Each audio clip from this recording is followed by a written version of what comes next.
Company நம்ம நல்ல ஆரோக்கியமான உணவு தானே சாப்பிட்றோம். சிகரெட்டு தண்ணி எல்லாத்தையும் நிப்பாட்டியாச்சு. அப்படி இருந்தும் நமக்கு ஏன் இந்த மாதிரி ஆண்மை குறைவு ஏற்படுது அப்படின்னு சொல்லி நிறைய பேர் யோசிச்சதுண்டு.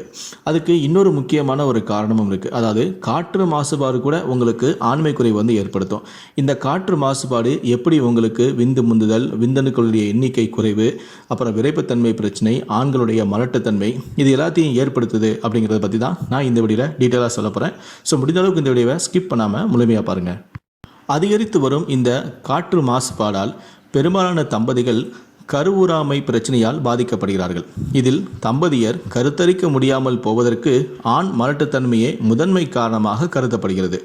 ஒவ்வொரு 5 ஆண்களில் 1 பேர் குழந்தையின்மை பிரச்சனையால் பாதிக்கப்படுகிறார்கள்.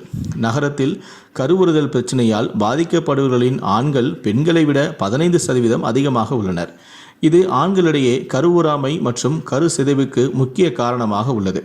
மாசடைந்த நஞ்சு காற்றை சுவாசிப்பதால் விந்தணுக்கள் பாதிக்கப்படுகிறது. கருத்தரிப்பதற்கு முக்கிய காரணமான விந்தணுக்களின் எண்ணிக்கையும் கணிசமாக குறைவதால் பிரச்சனை எழுகிறது. குறைந்த எண்ணிக்கை, இயக்கம் மற்றும் செறிவு ஆகியவற்றுடன் விந்தணுக்கள் ஃபெலோபியன் குழாயின் உள்ளே செல்ல முடியாமல் எண்ணற்ற முயற்சிகள் செய்த போதிலும் பங்குதாரர் கருத்தரிக்க முடியாமல் போகிறது. மேலும் உடலுறவில் ஆண்மையின்மையும் ஆண் மலட்டுத்தன்மையின் வெளிப்பாடை குறிக்கும் முதல் அறிகுறிகளில் ஒன்றாகும்.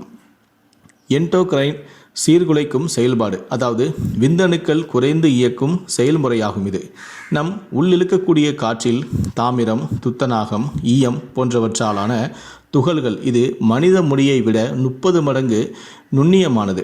இது ஈஸ்ட்ரோஜெனிக் மற்றும் ஆன்டி ஆண்ட்ரோஜெனிக் ஆகும். இவை டெஸ்ட்ரோஜன் மற்றும் விந்தணுக்களின் உற்பத்தியை நீண்ட காலம் தடுக்கலாம். விந்தணுக்களின் வாழ்க்கை சுழற்சி 72 நாட்கள் ஆகும். மேலும் 90 நாட்களுக்கு பிறகுதான் விந்தணுவில் ஏற்படும் மாசுபாட்டின் பாதகமான விளைவுகள் தெரியும். சல்ஃபர் டை ஆக்சைடு ஆனது இது அதிகரிப்பதால் விந்தணுக்களுடைய செறிவு குறைகிறது, 8% குறைகிறது. விந்தணுக்களுடைய எண்ணிக்கை 12% குறைகிறது மற்றும் அதனுடைய இயக்கம் 14% குறைகிறது. விந்தணுவின் வடிவம் மற்றும் இயக்கத்தை இதை பாதிப்பதன் மூலம் ஆக்சிஜனேற்ற அழுத்தம் மற்றும் டிஎன்ஏ சேதத்தையும் இது தூண்டுவதன் மூலம் ஆண் கருவுறுதல் பாதிக்கப்படுகிறது. டெஸ்ட்ரோஜன் அளவை குறைப்பது உடலுறவுக்கான ஆர்வத்தை இழக்க வைக்கிறது. இது உங்களுடைய பாலியல் வாழ்க்கையை தடுக்கிறது. டீசல் வெளியேற்றம் மற்றும் ஓசோன், சல்பர் டை ஆக்சைடு மற்றும் காற்றில் கலந்த துகள்கள் ஆகியவற்றின் அளவு அதிகரிப்பதால் இரத்தத்தில் இரசாயன எதிர்வினைகள் ஏற்படுகின்றன.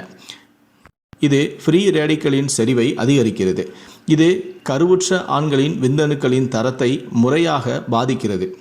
குறைந்த பிறப்பு எடை கொண்ட குழந்தை, வளர்ச்சி குறைபாடு, முன்கூட்டிய பிரசவங்கள் மற்றும் பிறந்த குழந்தை இறப்பு ஆகியவற்றுடன் சுற்றுப்புற அளவிலான காற்று மாசுபாடின் அதிகப்படியான வெளிப்பாடு தொடர்புடையது என ஆய்வுகளும் தெரிவிக்கின்றன.